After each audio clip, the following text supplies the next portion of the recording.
My wife skipped a family visit to cheer on her assistant at a regatta, so I ruined her. During the holiday weekend, my wife accompanied her junior assistant to a regatta. The assistant flaunted it on his social media feed. Thanks to my boss for the encouragement. Just wait, I'll bring home the championship for you. In the accompanying photo, my wife, who is usually so conservative, was dressed in a sexy maid's outfit, holding a banner to cheer for him. This was the same woman who, just this morning, had turned down my invitation to visit my parents, claiming she was too busy with work. So this was the work she was so busy with. I stared at the post, then forwarded it to my wife with a question. So, this is what you meant by busy with work? The moment I sent the message, the assistant started a live stream to announce his victory. In response to my question, my wife simply turned off her phone. On the stream, the assistant wrapped his arm around my wife and grinned at the reporters. It's all thanks to my boss. I only won this championship because of her. My wife, her face flushed with a shy smile, nestled into his arms.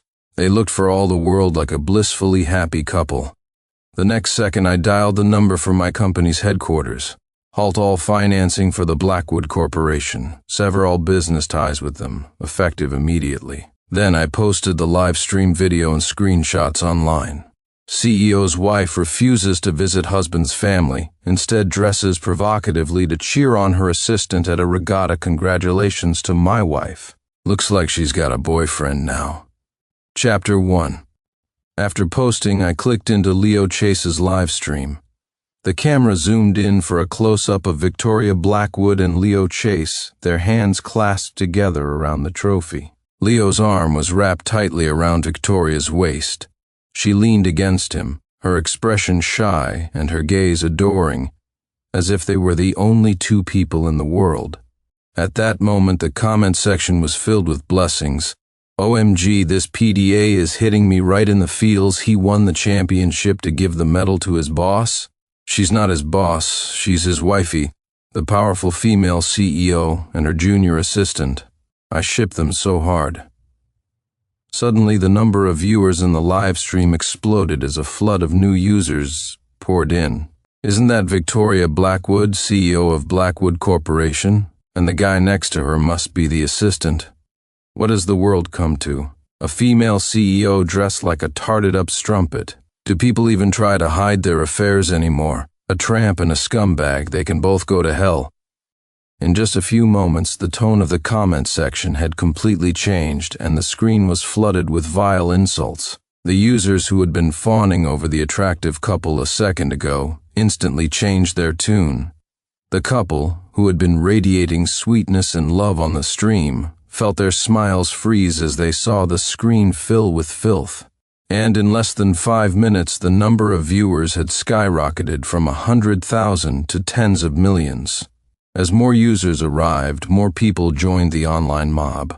Victoria and Leo's faces grew uglier and uglier. Just as they were about to offer a defense, voices from the crowd on site cut in.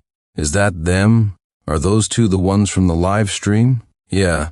That's them, a homewrecker and a harlot. You're not welcome here. Get the hell out. A hand from the crowd slapped the live streaming device, sending it crashing to the ground. The crowd erupted in anger, and two helpless voices could be heard through the screen. No, that's not what this is. We're not. Don't smash that. The next second, a notification appeared. The live stream had been forcibly terminated for violating community guidelines. A trending news alert popped up on my phone. I saw that my post had already shot to the #1 trending topic. Chapter 2. I was about to click in and read the comments when Victoria's call came through. She was screaming with every ounce of strength she had. Sincere Morgan, have you lost your mind? How could you spread such rumors about your own wife online? Because of you, Leo and I were not only subjected to baseless insults and thrown out of the regatta, but the trophy was even smashed. Leo is covered in bruises now, and he's consumed with guilt. You will delete that post immediately and then issue a public clarification, listening to her imperiously bossing me around. I let out a bitter laugh. Victoria, have you no shame? I stated the facts. What did I say that was wrong? You two deserved everything you got. Her voice faltered for a second, then rose even higher. What facts? That was slander, Sincere Morgan. There is absolutely nothing going on between Leo and me. As for your parents, I can go visit them anytime. But Leo is different. He has no family here, and he just wanted to join in the fun and participate in the regatta for the holiday. As his boss, I went to cheer on my subordinate. What's wrong with that? She was so self-righteous, as if I were the one making a big deal out of nothing. As for this outfit, my own clothes got dirty by accident. I just bought this from a random shop on the street. Why are you being so petty? She rationalized everything, even turning the blame back on me. Sincere Morgan, the only reason you see filth everywhere is because you have a filthy mind, I sneered. Oh? A random shop on the street just happens to sell Maid outfits? Why didn't you just wear a bikini then? Besides, was it me who commented on your clothes? The public isn't blind. Don't treat everyone like they're a fool. My words left Victoria speechless. After a pause, she struggled to suppress her anger, attempting to speak to me rationally. Sincere, I'm not calling to fight with you. This incident has already affected the company's stock. The board has been calling me. You need to delete that post now and clarify everything. Absolute lie not. I enunciated each word, my refusal absolute. Victoria, clearly not expecting such a blunt rejection, resorted to threats. Sincere Morgan, if you don't delete the post and clear this up, you can forget about me ever going to see your parents with you again, I scoffed. Victoria, do you really think you're something special? Let me tell you, that won't be necessary. You'd better stay hidden in that assistant's arms for the rest of your life and never show your face to my family again. Spare them the sight of you with that. I hung up the phone. Chapter 3. A soft knock came from outside the door. I composed myself and opened it to find my mother, her eyes filled with concern. Sincere, are you all right? I thought I heard you on the phone just now. Your voice was quite loud. She asked cautiously, Did you and Victoria have a fight? I forced a smile. It's nothing, Mom. Just some company business. A bit tricky. But it's all sorted out now. Don't you worry. My mother breathed a sigh of relief. As long as everything is all right, that's good. By the way, is Victoria coming home for the holiday weekend? My heart sank. Meeting my mother's expectant gaze, I tried to keep my tone as natural as possible. Mom, Victoria's company just landed a huge project. It's very urgent, so she can't get away. She said she'll come see you as soon as she's finished with her work. The light in my mother's eyes dimmed, but she still managed to smile. Work is important, but her health is more important. You should tell Victoria not to push herself so hard. It's not like our family can't support her. If it's too much, she could always come work at our company. It would be less stressful. Listening to my mother's words, my heart filled with a mix of emotions. Mom, Victoria is career-driven. We should respect her choices. My mother nodded. You're right. As long as you two are happy and doing well, we old folks can rest easy. All right, come on out and eat. I made your favorites today, pot roast and chocolate fudge cake. At the dinner table, my mother kept putting food on my plate, telling me to eat more. My father was quieter, occasionally glancing at me. After dinner, my father called me into his study. Are those posts online true? The truth, it seemed, couldn't be hidden forever. I nodded. My father was silent for a few seconds, his expression complex. You and Victoria. My voice was a bit hoarse. Dad, this marriage, I don't think it can be saved. My father came over and clapped me on the shoulder. Sincere, your mother and I wanted you to get married so you could be happy, not to be trapped in a terrible marriage that drags you down. You don't have to consider us. Do what you feel you need to do. Your mom and I will always be your strongest supporters. As for your mother, my father paused. Her health is fragile right now. The doctor said she can't handle any major shocks. Once she's stronger, I'll find the right time to tell her the truth. She adores you, she will understand. Thanks, Dad. 1,000 words were condensed into those two. For the next few days, I turned off my phone to spend quality time at home with my parents. Chapter 4. When the holiday was over, I turned my phone back on to see 99 missed calls and messages. They were all from Victoria Blackwood. I didn't bother calling back or listening to the voicemails. I went straight to the office. When I arrived at my office door, I found it had been completely cleared out, and Leo Chase had moved in. I grabbed a passing HR employee and asked, "What's going on here?" The employee answered timidly, "It was Miss Blackwood." Miss Blackwood arranged it. A fire of rage ignited within me, and I stormed toward the conference room. Victoria was in the middle of a meeting. I threw the door open and demanded, "Victoria Blackwood, what happened to my office? Explain yourself." The meeting came to a halt. All eyes were on me. She waved her hand, dismissing everyone from the room. Once the door was closed, Victoria calmly sat in her chair and began, "Your post caused significant damage to the company's reputation, so after a discussion, the board unanimously decided to suspend you." I stared at her and laughed in disbelief. "I caused damage to the company? Victoria, you're a master at shifting blame. You push the consequences of your own disgusting actions onto me. How did I never realize how shameless you are?" Her face flushed red and she frowned in displeasure. "Regardless of what you say, this was the result of the board's decision.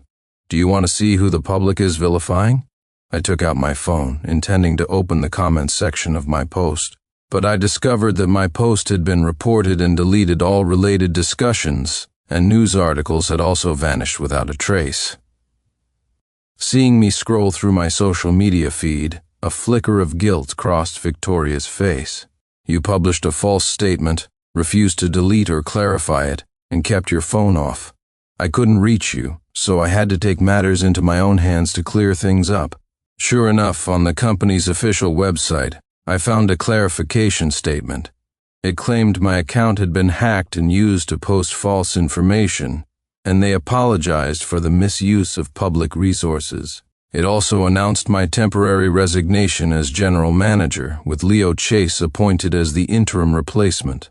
I clutched my phone, fury rising in my chest. "On what grounds? Who gave you the authority to do this?" Victoria was self-righteous and unruffled. "This was the only way I could save the company. Even though your account was hacked, you were still negligent in securing it. To quell the public outcry, we had to have you step back for a while. Besides, this whole mess started because of you. Leo is only managing things temporarily. When you come back in a while, he'll give the office back to you." I saw right through her lies. "Stop feeding me these high and mighty excuses. Victoria, were you that desperate to promote Leo Chase? We're not even divorced yet." Victoria's brow furrowed in annoyance. "I've already explained it to you. There's nothing going on between Leo and me. Stop being so unreasonable. Everything I did was for the good of the company." I mercilessly exposed her hypocrisy.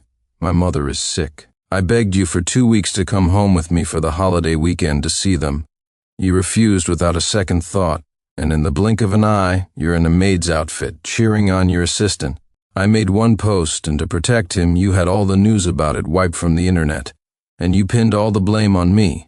He's a new intern, an assistant with mediocre skills and no experience, yet you didn't hesitate to give him my position as general manager. Victoria, you know better than anyone, whether this was for the company or for yourself. I must have been blind to marry a promiscuous woman like you." I grabbed a contract from the table and right in front of her tore it to shreds. Victoria erupted in fury. "Sincere Morgan, what are you doing? Are you insane? That's the company's core project for the second half of the year." I tossed the pieces into the air, letting them flutter to the floor. "I brought in this contract. I can tear it up if I want to." I backed her into a corner, my fist slamming against the wall in anger. "Victoria, you will regret this. You will pay for what you've done." Seeing the bloodlust in my eyes, a flicker of panic crossed hers. "Sincere Morgan, this is the office. Don't you dare do anything crazy, fearing I might do something more extreme," she yelled towards the door. "Security, get Mr. Morgan out of here." Now I was dragged out of the office by a group of security guards and thrown out onto the street. Shaking with rage, I immediately called my lawyer and instructed him to draft a divorce agreement. Then I called my assistant.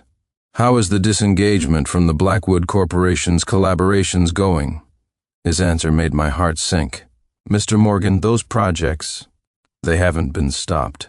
Miss Blackwood called your father." I immediately dialed my father's number. "Dad, what's going on?" My father sighed, his voice tired. "She threatened me with your private photos. Sincere, you acted too rashly." I clenched my fists. "Dad, just give me some time. I'll handle everything." Chapter 5. I went home. Victoria didn't return that night, not a single phone call, and the company made no move to ask me back. Leo Chase's social media, on the other hand, was bustling. He posted daily, as if punching a clock, finding new ways to show off his lovey-dovey relationship with Victoria. I scrolled past the posts with a blank expression. Let them have their fun for a few more days. It wouldn't be long before their party was over for good. During this time, I had no intention of actively seeking them out. Who knew they'd walk right into the line of fire themselves? One day, I had just picked out a birthday gift for my mother and was leaving the mall. Passing by a car dealership, I saw two familiar figures. Leo was circling a brand new Porsche, his face alight with excitement. Victoria stood to one side, watching him with a smile, holding a purchase agreement in her hand. The sales manager was bowing and scraping beside her. I walked into the dealership. The sales manager saw me, froze for a moment, and then greeted me with even greater enthusiasm. "Mr. Morgan, are you here to look at cars as well?" I glanced at the gaudy, bright yellow sports car. "I'll take this one." The smile on Leo's face instantly froze. Victoria's face turned ashen. "Sincere, Morgan, what do you think you're doing?" I smiled back. "Nothing much. I saw it. I liked it, so I'm buying it." The sales manager looked troubled. "Mr. Morgan, Miss Blackwood has already put a deposit on it. It's for Mr. Chase here." I pulled out my premium VIP black card and asked again, "Are you sure you want to lose me as a client for him?" Seeing the card, the sales manager's face went pale. He immediately turned to the pair and apologized. "I'm sorry, Miss Blackwood, but this car cannot be sold. Perhaps you could look at some of the other models?" Victoria was furious. "On what grounds?" "We were here first," I raised an eyebrow and said nonchalantly. "On the grounds that I'm one of their top-tier members. Everyone has to make way for me." Without another glance at them, I went with the sales manager to complete the payment, swiped the card, signed the papers, all in one smooth motion. When the keys were in my hand, I shot them a smile. Right in front of them, I swaggered out and drove the luxury car away. Chapter 6. I thought the incident at the dealership was just a minor skirmish.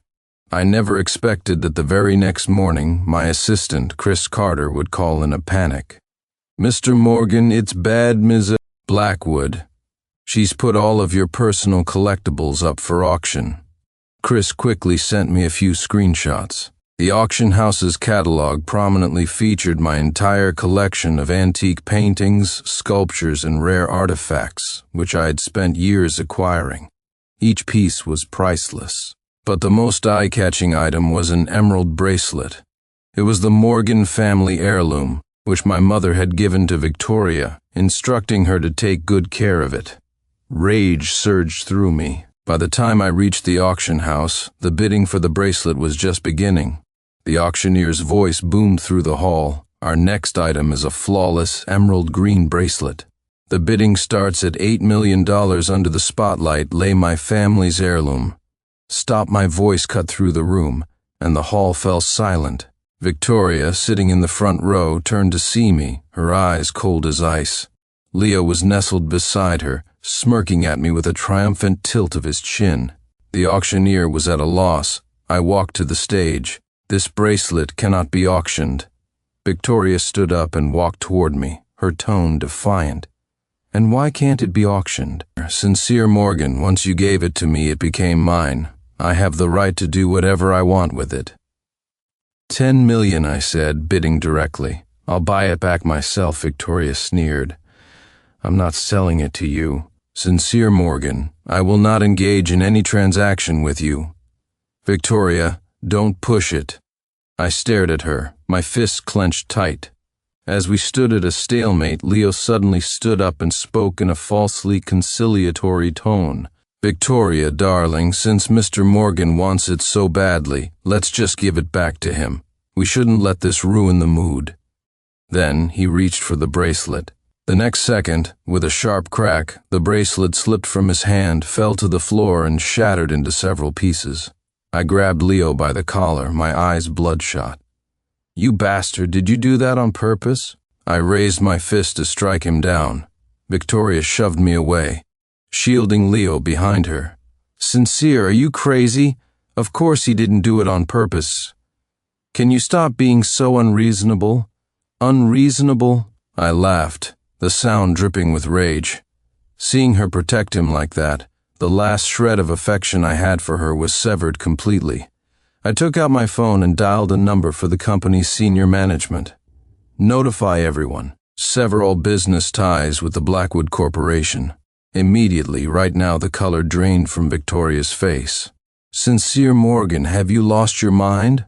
Over this stupid little thing, you're going to attack the foundation of both our families? My father won't agree, and your father will never agree either." I sneered and took the letter of appointment as chairman of Morgan Corporation from my assistant, throwing it in her face. "Open your damn eyes and read. From this day forward, I have full authority over Morgan Corporation." Her face turned deathly white. "Sincere Morgan, are you really going to be this heartless? Victoria, you were the one who was unjust first. Don't blame me for being unrighteous." She glared at me, her teeth clenched as she bit out each word. "Fine, Sincere Morgan, you forced me to do this. If you insist on this, then don't blame me for—" Taking us both down in flames, she pulled a USB drive from her purse and handed it to the auction house owner beside her. "Boss, this video will be today's grand finale for the auction. That USB drive was the same one she had used to threaten my father. It contained my private photos." "Victoria, are you sure you want to go this far?" I asked coldly. "Yes," she shrieked. "Sincere Morgan, you're the one trying to destroy me. If that's the case, then let's all go down together." I looked at her crazed expression. "Fine. Don't you regret it?" The contents of the USB drive began to play on the auction house's massive screen. The next second, the triumphant and crazed look on Victoria's face froze, replaced by shock and disbelief, and Leo's face, in an instant, turned as white as a sheet. How is this possible? Chapter 7. On the screen, several explicit hotel bed photos slowly appeared, accompanied by a video filled with indecent sounds. And the subjects of the video and photos were none other than my wife and her assistant. Victoria's pupils constricted. She stared at the screen, her lips trembling, all the color draining from her face. Leo was ashen-faced, swaying on his feet, looking as though he might collapse. Everyone in the room began to whisper, pointing at Victoria and Leo. "My God, look at that. Well, Miss Blackwood always seemed so proper. I didn't expect her to be so wild in private. Victoria Blackwood is a disgrace to her family. Stupid, vicious, and brainless, and Leo Chase is just a piece of trash." They're a perfect match. The owner of the auction house, who had been bowing and scraping before Victoria, now looked at her with contempt and disgust. How could this be?"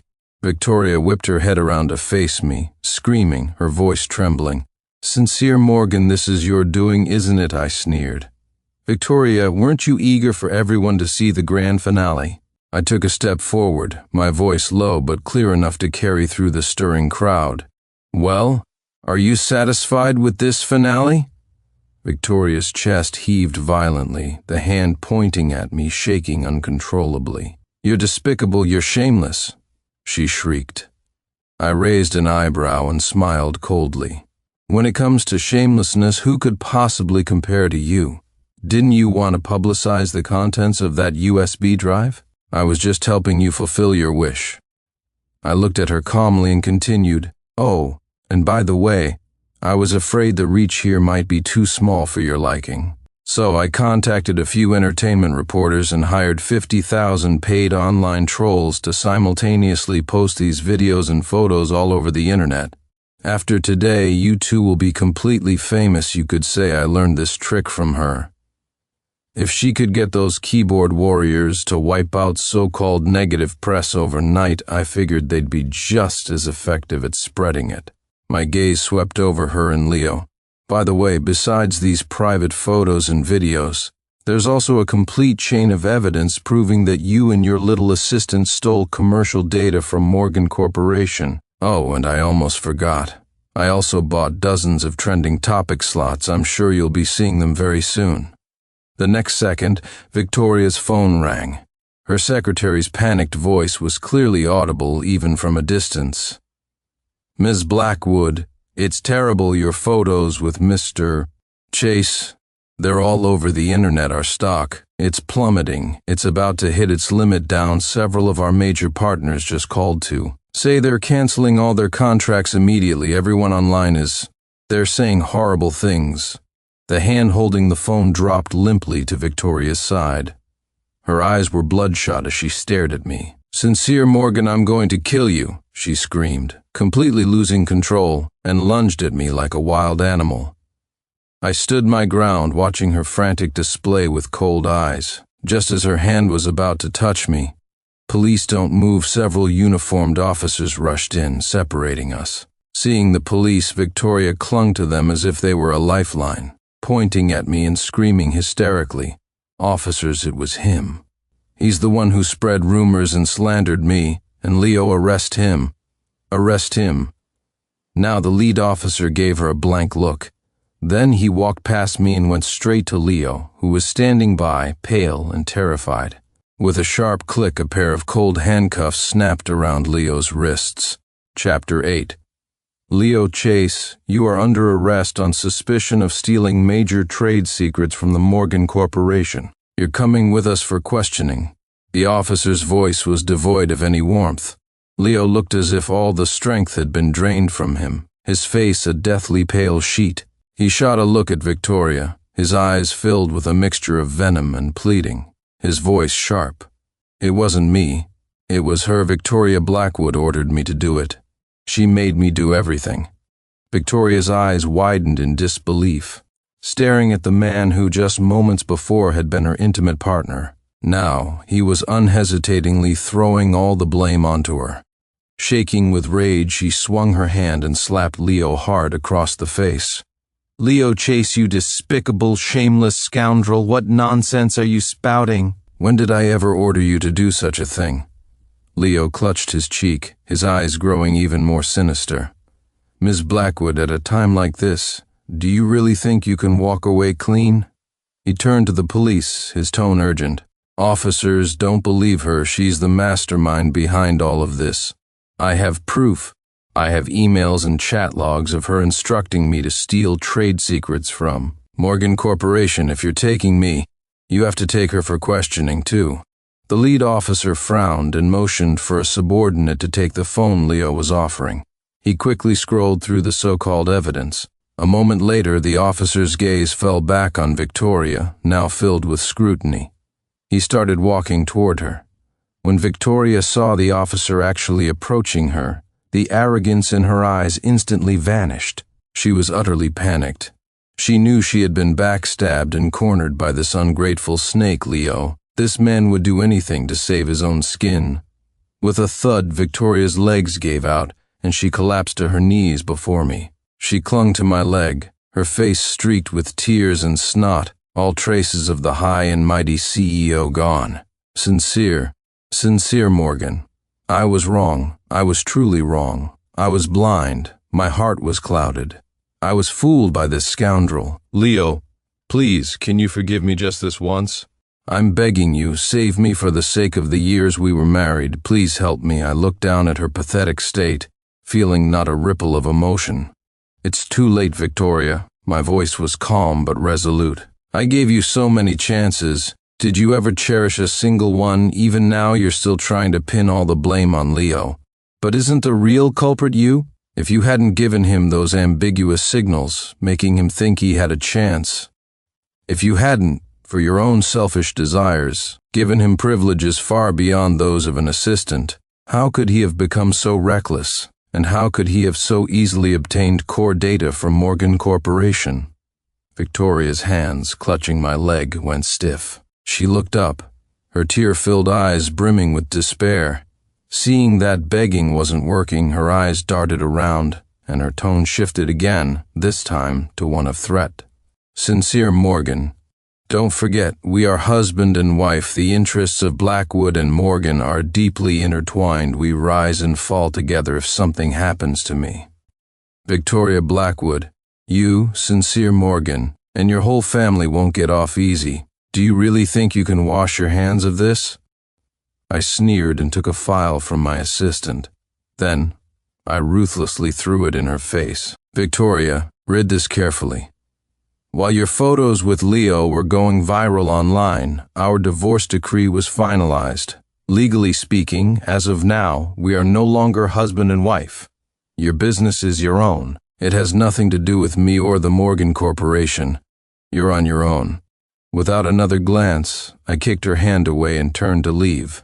Behind me, I could hear Victoria's heart-wrenching screams as she was led away, a sound of pure, piercing despair. Chapter 9. Morgan Corporation had cut off all financing to the Blackwood Corporation. All business ties had been severed. Seeing our decisive action, other major investors reacted swiftly, choosing sides and pulling their capital out of Blackwood.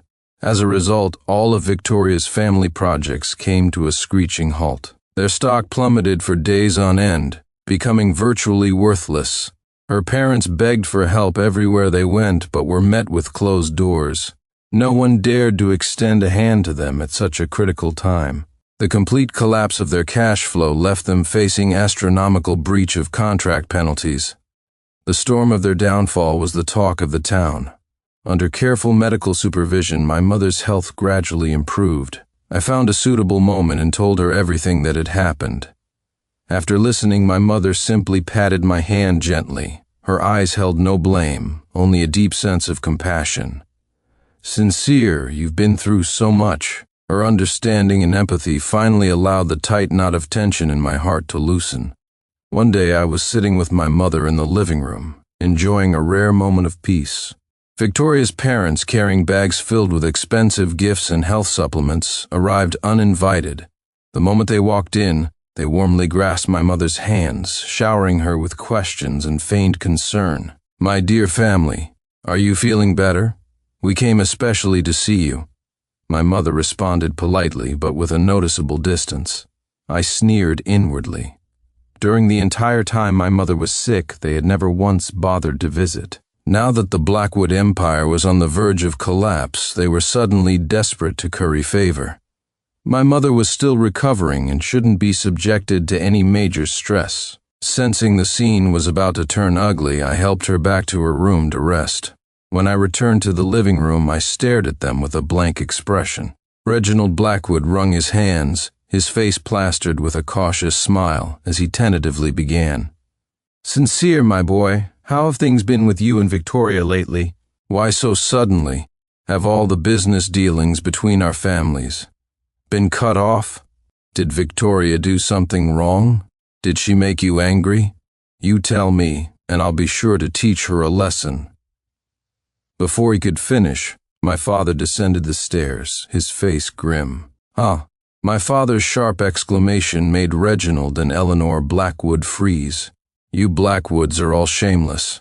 One more than the next, your own daughter committed such an indecent, disgraceful act, bringing shame to her name, a scandal known throughout the city, scorned by all, and you have the gall to come to my home and ask my son what your daughter did wrong. The rumors are flying everywhere. Are you too deaf or blind that you wouldn't know? You're old foxes who have been around for decades. Stop playing the innocent victim in front of me." My father's tirade left them pale and sweating profusely. They exchanged a glance and then, with a thud, both fell to their knees before my father and me. "My dear family, Mr. Morgan, it's our fault for not raising our daughter right. We have wronged the Morgan family. It's all our fault." Eleanor Blackwood was sobbing uncontrollably, pointing at the mountain of gifts beside them. "This is just a small token of our remorse.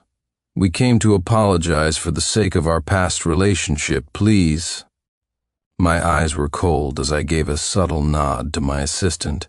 Understanding my signal, Chris stepped forward and mercilessly swept all the beautifully wrapped gifts to the floor. Expensive porcelain, supplements, liquor, and wine shattered, creating a cacophony of breaking glass and a complete mess. "The Morgan family does not accept trash." My voice was calm but utterly final. "And trash like the Blackwoods are not welcome in our home."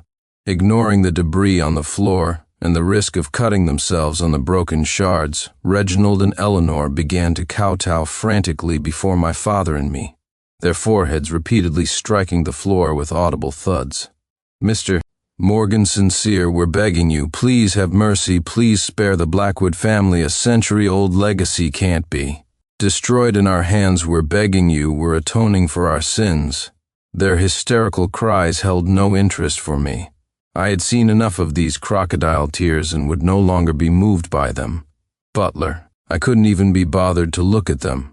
"Throw them out." Chapter 10. A few days later, I heard that Victoria's parents had used what little influence they had left to bail her out of the detention center. It had cost them dearly. It seemed they still believed she was their last hope. How laughable. She was the one who had started this inferno. How could they expect her to put it out? Sure enough, Victoria was released. When my assistant reported it, he mentioned one detail. I heard the first thing she did after getting out was arrange for someone on the inside to take care of Leo Chase. It was to be expected. Dogs biting dogs. The day she was bailed out, news also came from the Blackwood family estate. Victoria had been beaten half to death by her parents.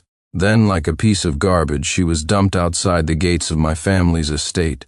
Her father had left her with an ultimatum. "If Sincere Morgan doesn't forgive you, you can die out there. The Blackwood family doesn't have a daughter like you." Victoria, wearing only thin clothes, was covered in wounds. She knelt on the cold ground, kowtowing repeatedly toward the closed iron gates. Her forehead quickly started to bleed. "Sincere, I was wrong. I truly know I was wrong. Please, I'm begging you, spare the Blackwood family. I'm on my knees, I'm atoning for everything." Her cries were hoarse and piercing. A crowd of onlookers soon gathered at the gates. The flash of phone cameras was relentless. The once high and mighty CEO of the Blackwood Corporation had become a public spectacle, a laughingstock. "She deserves it. This is karma." Online, photos and videos of her were everywhere, accompanied by the most vile and mocking captions. I never showed my face. The gates of the Morgan estate remained firmly shut. She kept kowtowing, until her forehead was a mess of blood and torn flesh, until she collapsed from exhaustion, the wounds becoming infected and causing a high fever. Finally, she passed out. The people her parents had sent to watch her from the shadows dragged her away like a dead dog. A few days later, the Blackwood Corporation officially declared bankruptcy and went into liquidation. A century-old legacy toppled in an instant. As I signed the final documents related to the matter, I felt a sense of calm. They got what they deserved. News of Leo Chase came soon after. He had some tricks up his sleeve and had managed to secure a way out for himself. It wasn't long before he was released. I heard he had suffered greatly inside, all thanks to Victoria. He would surely remember that kindness well. With the Blackwood family bankrupt and Victoria's reputation in ruins, she was a social pariah. It was then that Leo found her. No one knew how he tracked her down, and no one knew where he took her. Victoria Blackwood had disappeared. A month later, her body was discovered by the police in an abandoned warehouse. The cause of death was ruled a suicide. The autopsy report revealed that she had been subjected to prolonged abuse before her death. Her body was covered in both old and new injuries, some so deep they exposed the bone. To prevent her from dying of infection, her tormentor had disinfected her wounds with alcohol every day. The agony must have been worse than death itself. Leo's methods were crueler than I could have imagined. He had repaid the torture he endured inside tenfold upon Victoria. Leo was arrested soon after. He didn't hire a lawyer. In court, he ranted that a person like Victoria Blackwood deserved to die. Ultimately, for the crime of intentional homicide and his complete lack of remorse, he was sentenced to death. Victoria's parents, after identifying their daughter's mutilated body, completely lost their minds. They had lost their daughter, their fortune, everything. Eventually, they were found on the streets. Dressed in rags, their minds gone, they wandered like zombies. Not long after, their bodies were found on a street corner, unburied and unclaimed. The story of the Blackwood family had come to its final tragic end.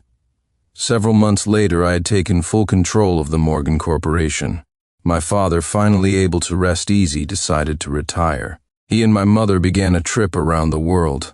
My mother's health, with rest and care in different climates, improved day by day. They sent me postcards and photos from every new place they visited. Seeing the smiles on my parents' faces, I felt it was the most beautiful thing in the world. Several years passed in a flash. Under my leadership, Morgan Corporation expanded steadily, eventually becoming a global force. On the world's commercial map, the Morgan Corporation carved out its own significant place.